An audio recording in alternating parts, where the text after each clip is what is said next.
우리는 신앙생활을 하면서 가장 조심해야 할 것이 죄라고 생각합니다. 그래서 죄를 짓지 않으려고 노력하고 혹시 넘어지면 다시 마음을 다잡습니다. 그런데 시간이 지나면 죄와는 조금 다른 상태를 경험할 때가 있습니다. 특별히 잘못한 것도 없는 것 같은데 마음이 예전 같지 않은 순간입니다. 예배도 드리고 있고 해야 할 일도 하고 있는데 하나님이 조금 멀게 느껴집니다. 그럴 때 우리는 스스로를 이렇게 달래곤 합니다. 요즘은 바쁘니까 지금은 이 정도면 괜찮겠지. 그런데 그렇게 지나가는 시간이 쌓이면 신앙은 어느새 조금씩 다른 방향으로 흐르기 시작합니다. 큰 죄를 지어서가 아니라 방향을 점검하지 않았기 때문입니다. 신앙은 한번 멈추는 것보다 잘못된 방향으로 계속 가는 것이 더 위험합니다. 멈추면 다시 돌아볼 수 있지만 방향을 잃은 채 걸어가면 멀어지고 있다는 사실조차 잘 느끼지 못합니다. 오늘은 신앙에서 방향을 잃게 하는 것들에 대해 살펴보겠습니다. 첫째, 하나님보다 결과를 먼저 계산할 때 방향을 잃습니다. 우리는 신앙생활을 하면서도 선택의 순간마다 자연스럽게 계산을 하게 됩니다. 이 선택을 하면 어떤 결과가 나올지, 지금 내 상황에 도움이 되는지, 손해는 없는지, 이런 생각들이 마음속에서 빠르게 오갑니다. 사실 이런 계산은 너무 익숙해서 문제라고 느껴지지 않습니다. 오히려 책임감 있게 생각하는 것처럼 보이고 신중한 태도처럼 느껴지기도 합니다. 그런데 문제는 그 계산이 하나님보다 앞서기 시작할 때입니다. 하나님께 묻기 전에 이미 마음속으로 결론을 내려놓고 그 결론이 맞다는 확신을 얻기 위해 기도할 때, 그때부터 신앙의 방향은 아주 조용히 흔들리기 시작합니다. 처음에는 하나님을 완전히 빼놓는 것도 아닙니다. 여전히 기도하고 여전히 하나님을 생각합니다. 다만 순서가 바뀝니다. 먼저 결과를 따져보고 그 다음에 하나님을 떠올립니다. 이미 이 길이 더 좋아 보인다는 판단이 선 상태에서 하나님께 나아가다 보니 기도는 점점 묻는 시간이 아니라 확인하는 시간이 됩니다. 하나님의 뜻을 기다리기보다 내가 생각한 선택이 틀리지 않다는 안심을 얻고 싶어집니다. 그러다 보면 기다림은 점점 불편해지고 빨리 결정이 나지 않으면 마음이 조급해집니다. 하나님을 신뢰하는 것보다 결과가 보이는 선택이 더 안전하게 느껴지는 순간들이 늘어납니다. 이런 선택이 반복되면 계산은 어느새 습관이 됩니다. 어떤 일을 앞두고 자연스럽게 먼저 따지는 것이 결과가 되고 하나님이 이 길을 기뻐하시는지보다 이 길이 잘 풀릴지부터 생각하게 됩니다. 그때 우리는 스스로를 이렇게 설명합니다. 지금은 현실을 고려해야 할 때라고. 믿음도 중요하지만 책임도 필요하다고 말입니다. 그런데 그렇게 말하며 지나온 시간들을 돌아보면 어느새 신앙의 중심이 하나님에서 나 자신으로 조금씩 옮겨가 있음을 발견하게 됩니다. 예배는 드리지만 기대는 결과에 두고, 기도는 하지만 결정은 계산으로 내리는 상태가 됩니다. 이 과정이 더 위험한 이유는 우리가 죄를 짓고 있다는 자각이 거의 없기 때문입니다. 큰 잘못을 저지르는 것도 아니고 오히려 신중하게 판단하고 있다고 느끼기 때문에 마음은 비교적 편안할 수 있습니다. 하지만 방향은 그때 이미 조금씩 달라지고 있습니다. 하나님을 향해 가던 발걸음이 하나님을 이용해 결과를 얻으려는 방향으로 서서히 바뀌고 있기 때문입니다. 신앙은 여전히 남아있지만 중심은 흔들리고 하나님은 선택의 주인이 아니라 조언자가 되어버립니다. 하나님은 우리가 아무 생각 없이 선택하기를 바라시는 분이 아닙니다. 그러나 하나님은 우리의 계산 위에 계신 분이십니다. 하나님은 우리가 얼마나 잘 따졌는지를 보시기보다 누구를 먼저 바라보며 선택했는지를 보십니다. 결과를 내려놓고 하나님을 먼저 신뢰하는 선택은 당장 불안해 보일 수 있고 돌아가는 길처럼 느껴질 수도 있습니다. 하지만 그 선택은 방향을 지켜줍니다. 속도가 느려도 방향이 맞으면 괜찮고 눈앞에 결과가 보이지 않아도 하나님을 향해 가고 있다면 길을 잃지 않습니다. 그래서 우리는 선택의 순간마다 스스로에게 조용히 물어야 합니다. 지금 나는 하나님을 먼저 바라보고 있는지 아니면 결과를 먼저 계산하고 있는지 말입니다. 이 질문 하나가 신앙의 방향을 붙잡아주고 우리가 어디를 향해 가고 있는지를 다시 분명하게 해줄 것입니다. 둘째, 바쁨으로 하나님과의 시간을 대체할 때 방향을 잃습니다. 우리는 바쁜 삶을 살고 있습니다. 하루를 살아내는 것만으로도 해야 할 일들이 이어지고 책임은 줄어들지 않으며 마음의 여유는 점점 사라집니다. 그래서 바쁘다는 말은 어느새 변명이 아니라 설명이 되고 이해받을 수 있는 이유처럼 들리기도 합니다. 문제는 그 바쁨이 어느 순간부터 하나님과 함께하는 시간을 대신하기 시작할 때입니다. 처음에는 잠깐입니다. 오늘은 너무 피곤해서 기도를 줄이고, 오늘은 시간이 없어서 말씀을 미루며, 내일은 꼭 하겠다고 마음속으로 약속합니다. 그때는 그것이 방향을 잃는 시작이라고 생각하지 않습니다. 누구나 그럴 수 있다고, 이 정도는 괜찮다고 여기며 지나칩니다. 그런데 바쁨이 계속되면 하나님과의 시간은 삶의 중심에서 조금씩 밀려납니다. 가장 중요한 자리에 있던 것이 남는 시간에 하는 일이 됩니다. 일정이 다 끝나고 여유가 있으면 하나님을 찾고, 힘이 남아있으면 기도하며, 마음이 괜찮을 때 말씀을 펼치게 됩니다. 그 사이에 바쁨은 점점 더 당당해지고 하나님과의 시간은 점점 더 조심스러운 약속이 됩니다. 이상하게도 우리는 그 변화를 크게 느끼지 못합니다. 여전히 예배를 드리고 있고 신앙생활을 하고 있다고 생각하기 때문입니다. 하지만 마음 깊은 곳에서는 하나님을 기다리기보다 하루를 버텨내는 데 더 많은 힘을 쓰고 있습니다. 이렇게 되면 신앙은 점점 분주해집니다. 해야 할 일은 많고 마음은 늘 쫓기고 하나님 앞에서는 오히려 가만히 머무르기 어려워집니다. 조용히 하나님을 바라보는 시간이 불편해지고 잠시 멈추는 순간에도 할 일이 떠오릅니다. 바쁨은 우리를 열심히 살게 만드는 것처럼 보이지만 동시에 하나님 앞에 멈추지 못하게 만듭니다. 그러다 보면 하나님과의 관계는 대화보다 보고에 가까워지고 기다림보다 정리에 가까워집니다. 하나님께 마음을 열기보다 상황을 설명하고 빨리 일어나야 할 이유를 찾게 됩니다. 바쁨이 방향을 잃게 만드는 이유는 그것이 나쁜 모습으로 오지 않기 때문입니다. 오히려 성실해 보이고 책임감 있어 보이며 열심히 사는 증거처럼 보입니다. 그래서 우리는 바쁨을 의심하지 않습니다. 그러나 하나님과의 시간이 줄어들고 있는데도 괜찮다고 느낄 때, 그때 방향은 이미 흔들리고 있습니다. 하나님과 함께하는 시간이 줄어들수록 우리는 점점 하나님 없이도 하루를 살아낼 수 있는 것처럼 느끼게 됩니다. 그리고 그 느낌이 쌓이면 하나님은 삶의 중심이 아니라 위로가 필요할 때 찾는 분이 됩니다. 성경에서 마르다는 예수님을 맞이하며 분주했습니다. 해야 할 일들이 많았고 그 모든 것이 나쁜 일은 아니었습니다. 그러나 바쁨 속에서 예수님 곁에 머무는 시간을 놓치고 있었고 그 사실을 스스로는 잘 느끼지 못했습니다.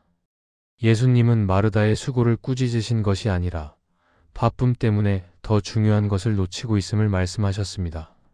바쁨 자체보다 바쁨이 관계를 밀어내는 것이 문제였습니다.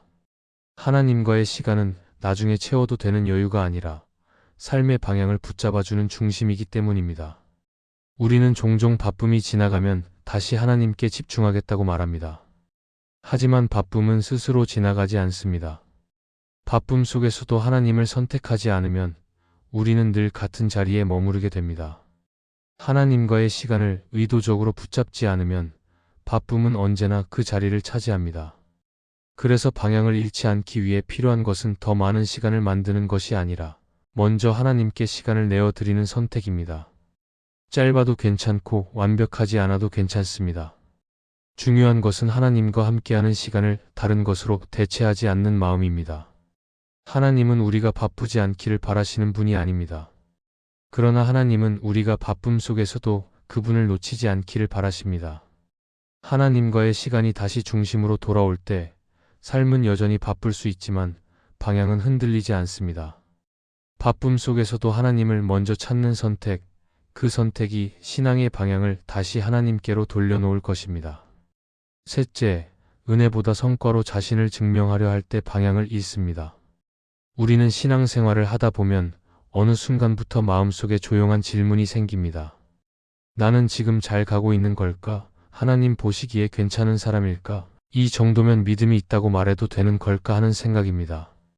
이런 질문은 나쁘지 않습니다. 오히려 진지하게 신앙을 붙들고 있다는 표시일 수도 있습니다. 그런데 문제는 그 질문에 답하려는 방식이 조금씩 달라질 때입니다. 하나님의 은혜를 바라보며 답을 찾기보다 내가 해낸 것과 쌓아온 결과로 나 자신을 확인하려 하기 시작할 때, 그때 신앙의 방향은 눈에 띄지 않게 흔들리기 시작합니다. 처음부터 은혜를 부정하는 것은 아닙니다. 여전히 하나님이 도우셨다고 말하고 감사의 고백도 합니다. 다만 마음 깊은 곳에서 이런 생각이 조용히 자리 잡습니다. 그래도 여기까지 온 데에는 내 노력도 있지 않나. 나도 꽤 애썼고 참고 버텼으니 이만큼은 인정받아도 되지 않나 하는 마음입니다. 그렇게 생각하는 순간 은혜는 여전히 말로는 남아있지만 삶의 중심에서는 조금씩 물러나고 대신 성과가 앞에 서기 시작합니다. 하나님이 나를 어떻게 붙들어 오셨는지보다 내가 무엇을 해냈는지가 더 또렷하게 보이기 시작합니다. 이렇게 되면 신앙은 점점 숨쉬기 어려워집니다. 하나님 앞에 나아가도 마음이 쉬어지지 않고 늘 스스로를 점검하며 서 있게 됩니다. 잘하고 있을 때는 괜찮지만 그렇지 않다고 느껴질 때는 금방 마음이 무너집니다. 은혜 안에서는 넘어져도 다시 일어설 수 있지만 성과로 자신을 증명하려는 신앙 안에서는 넘어짐 자체가 나의 가치를 흔드는 것처럼 느껴지기 때문입니다. 그래서 실패가 두려워지고 부족한 모습이 드러나는 것이 부담이 됩니다. 자연스럽게 하나님 앞에서도 조심스러워지고 솔직해지기보다 괜찮은 모습으로 서 있으려 애쓰게 됩니다. 그러다 보면 은혜는 점점 불편한 말이 됩니다. 아무것도 하지 않았는데도 사랑받는다는 말이 마음에 잘 와 닿지 않고 값없이 주어진다는 표현이 오히려 어색하게 느껴집니다. 그래서 무언가를 더 해야 마음이 놓이고 더 잘해야 하나님 앞에 설 수 있을 것처럼 느끼게 됩니다. 은혜로 시작한 신앙이 어느새 성과로 유지해야 하는 신앙으로 바뀌는 순간입니다. 이때 우리는 하나님을 의지하는 것처럼 보이지만 실제로는 나의 노력과 결과를 더 붙잡고 살아가게 됩니다. 이 마음은 자연스럽게 사람을 향한 시선도 바꾸어 놓습니다. 누가 더 잘하고 있는지, 누가 더 인정받고 있는지 자꾸 눈에 들어오고 비교하지 않으려 해도 마음 한편에서는 나 자신을 증명하고 싶은 욕심이 자라납니다. 하나님 앞에서가 아니라 사람들 앞에서 괜찮아 보이고 싶어지고 신앙조차도 조용한 경쟁처럼 느껴질 때가 생깁니다. 그 순간 신앙은 은혜의 자리에서 멀어지고 스스로를 세워야 하는 무거운 자리로 옮겨가게 됩니다. 하지만 하나님은 처음부터 우리가 성과로 서 있기를 원하신 적이 없습니다.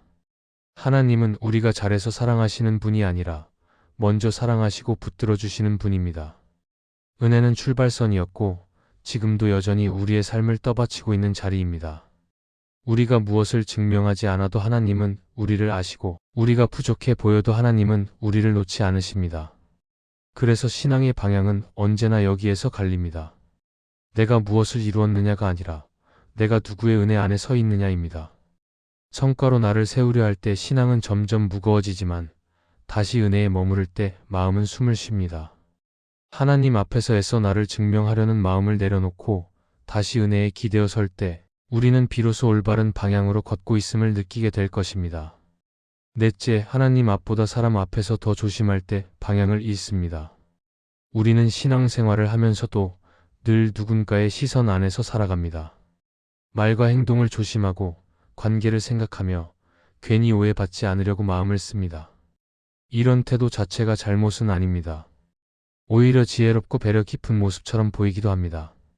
그런데 어느 순간부터 조심하는 대상이 조금씩 바뀔 때가 있습니다. 하나님 앞에서의 조심함보다 사람 앞에서의 조심함이 더 커질 때입니다. 그때부터 신앙의 방향은 아주 자연스럽게 그러나 분명하게 흔들리기 시작합니다.